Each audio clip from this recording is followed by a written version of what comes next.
Okay, we're going to be looking at converting units, and I'll do a couple of examples here first. This is stuff that you've probably done since primary school, so it shouldn't be too difficult for you.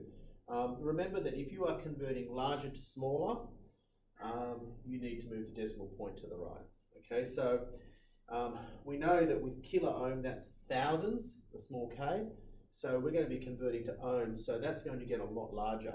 That's why we move to the right. So what you do is you write down your 25, and then we're going to move the decimal point, which is there, to the right. We're going to move it how many places? Well, the kilo is thousands, which is 10 to the 3. So we're going to go from here, 1, 2, 3. And at each one of those little dips, we're going to put a 0. So your answer is 25,000 ohms. Pretty simple. For all you, advanced math students, this is probably a walk in the park, I'm hoping. This is 35 megahertz. So megahertz is millions, so it's 10 to the 6 we're dealing with. So we're moving our decimal point how many places to the right? Guessed it. So we write down a number, 35, decimal point's there. And we're going to go to the right 6 places, 1, 2, 3, 4, 5, 6. Each one of those dips, throw a 0 in there. And that's 35 million hertz.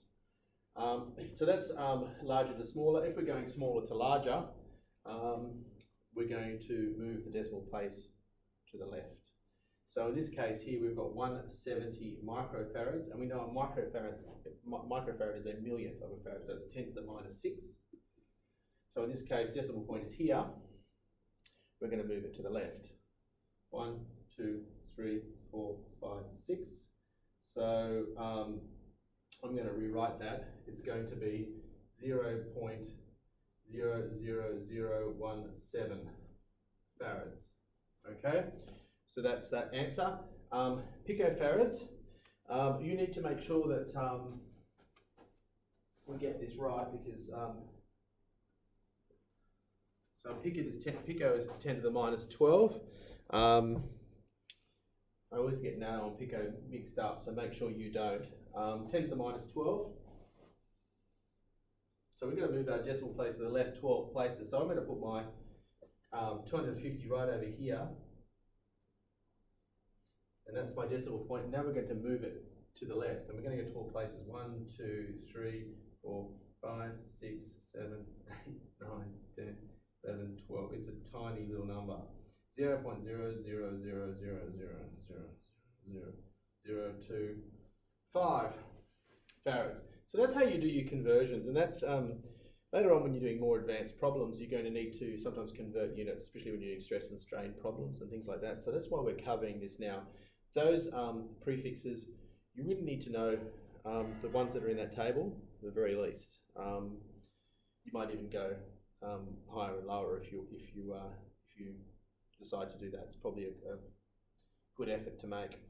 Okay, so now we're going to do these examples over here to practice what we've just done on the left side of the board. So what I would get you to do is maybe pause the video here and then come back and check your answers and make sure that they're correct.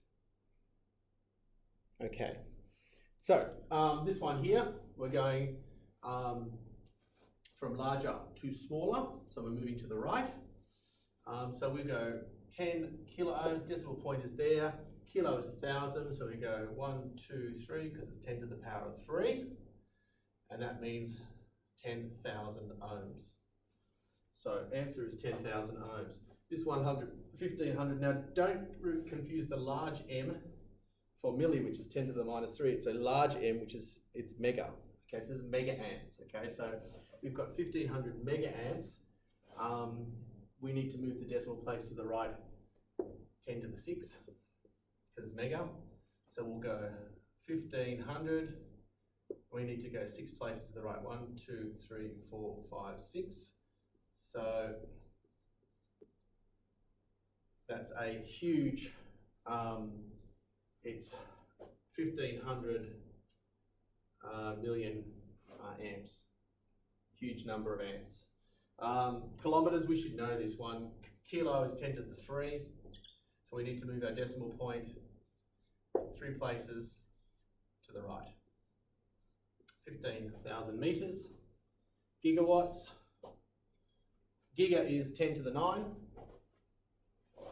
Remember that I think tera is 10 to the 12, femto is 10 to the 15. We're going to go 150.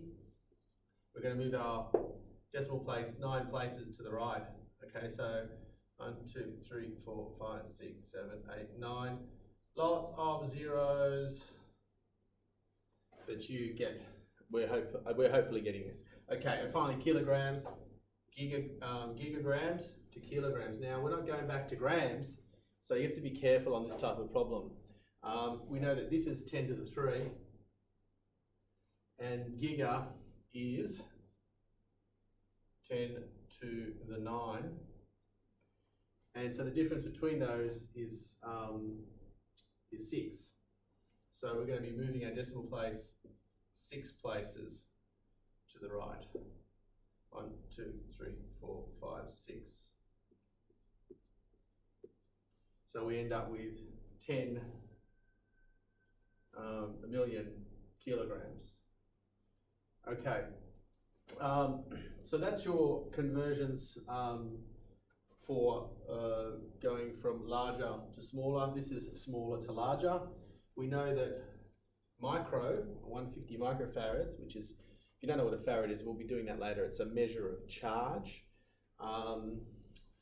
But all you really need to know is that if you've got micro something, it's a millionth. So that's 10 to the minus 6. So we put our 150 here, we move our decimal place to the left, and we're going to go 1, 2, 3, 4, 5, 6. That's our decimal point. So 0, 0, 0. Get rid of the last 0. So it's 0.00015 farads. Nanofarads is 1,000 millionth, which is 10 to the minus 9.